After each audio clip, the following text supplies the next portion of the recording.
காட்டில் வெயில் நிறைந்த காலை பொழுது. பறவைகள் பாடிக்கொண்டிருந்தன, பூக்கள் பூத்துக் கொண்டிருந்தன, இலைகள் காற்றில் நடனமாடின. பென்னி என்ற ஆமை ஒரு பெரிய கொட்டாவியுடன் நீண்டிருந்தது. லூலு என்ற லேடிபக் காற்றில் பறந்தது.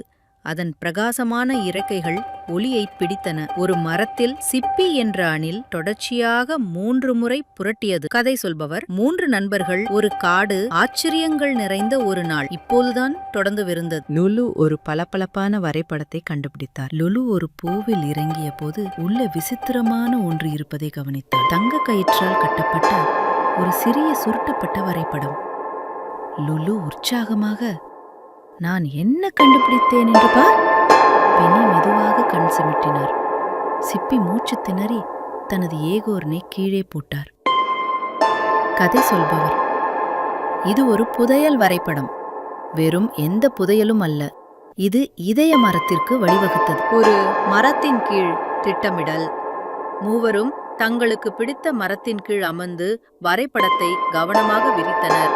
பாதை வளைந்து நெளிந்து ஆறுகள், குகைகள் மற்றும் புதிர்களால் நிரம்பியிருந்தது. சிப்பி: அங்கே பந்தயத்தில் ஈடுபடுவோம். பென்னி: மெதுவாகவும் சீராகவும் செல்வோம். லுலு: ஒன்றாக செல்வோம். அப்படியே அவர்களின் புதையல் வேட்டை தொடங்கியது. விக்லி நதியை கடப்பது. விரைவில் அவர்கள் ஒரு அகலமான அசையும் நதியை அடைந்தனர். சிப்பி பாறையிலிருந்து பாறைக்கு தாவினார், சிரித்தார். பென்னி கவனமாக ஒரு மரப்பாலத்தை கடந்தார், ஒவ்வொரு அடியையும் அசைத்தார். லூலு மேலே மிதந்து அவர்கள் இருவரையும் உற்சாகப்படுத்தினார். பாடும் மலர் மைதானம். திடீரென்று பாதை திறந்தது. பாடும் மலர்கள் நிறைந்த ஒரு மைதானத்திற்குள். லுலு காற்றில் நடனம் ஆடும்போது ஒவ்வொரு இதழும் ஒரு குறிப்பை ஒலித்தது. சிப்பி விளையாட்டுத்தனமாக தனது காதுகளை மூடிக்கொண்டான். பென்னி மெதுவான தாளத்தில் கைத்தட்டினான். சிக்கலில் சிக்கிய கொடிகள். புதிர். அடுத்து சிக்கலில் சிக்கிய கொடிகளால் தடுக்கப்பட்ட ஒரு பாதை வந்தது. சிப்பி சிறிய இடைவெளிகள் வழியாக வேகமாக ஓடினார். பென்னி மெதுவாக கொடிகளை ஒதுக்கித் தள்ளினார். லுலு மேலே பறந்து சென்று வழிகாட்டுதல்களை கத்தினார்.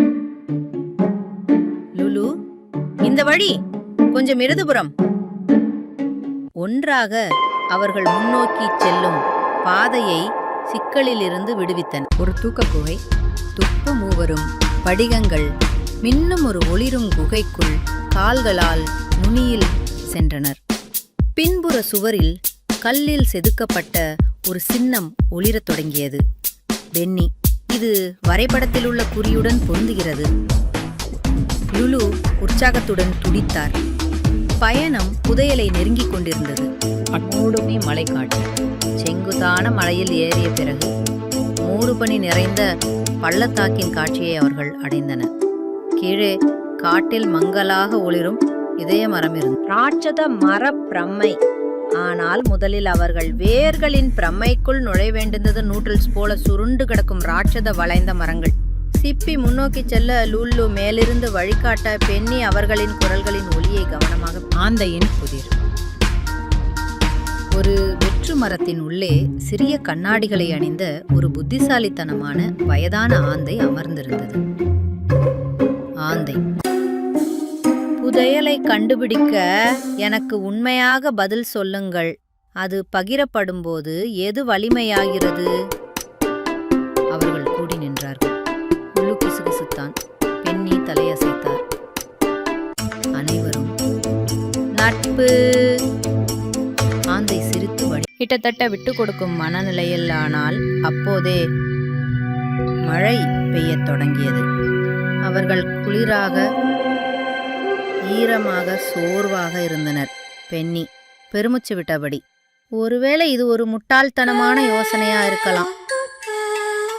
அவர்கள் ஒரு இலையின் கீழ் அமைதியாக அமர்ந்தனர். ஒரு சிறிய மின்மினி பூச்சி அவர்களுக்கு மேலே சிமிட்டும். இதய மரத்தின் கீழ் புதையல். கடைசியாக அவர்கள் பெரிய இதய மரத்தின் அடிப்பகுதியை அடைந்தனர். புதையல் பெட்டி அதன் வேர்களுக்கு அடியில் ஒளிரும் நிலையில். சூரிய அஸ்தமனத்தில் கொண்டாட்டம். அனைத்து காட்டு விலங்குகளும் கூடின.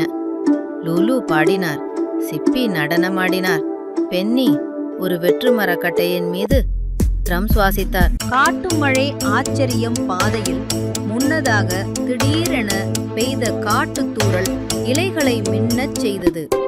லுலு இலைக்குடையின் கீழ் பறந்தது. பென்னி ஒரு காளாந்தொப்பியை பயன்படுத்தினார்.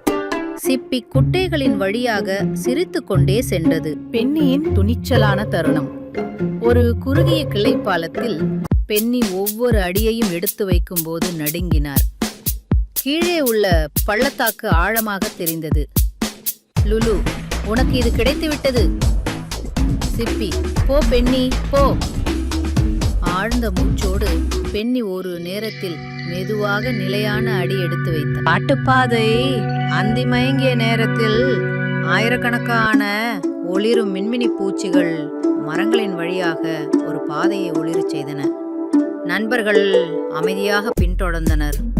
ஆச்சரியத்தில் கண்கள் விரிந்தன. நட்பு சிலந்தி வலை. அவர்கள் ஒரு கனிவான புத்திசாலி சிலந்தியை அதன் மின்னும் வலையில் ஒரு வரைபடத்தை நெய்வதை சந்தித்தனர். சிப்பியின் மீட்பு. சிப்பி தற்செயலாக தனது சிறந்த கொட்டையை ஒரு ஓடையில் போட்டார். சிப்பி மூச்சு திணறல், வேண்டாம்.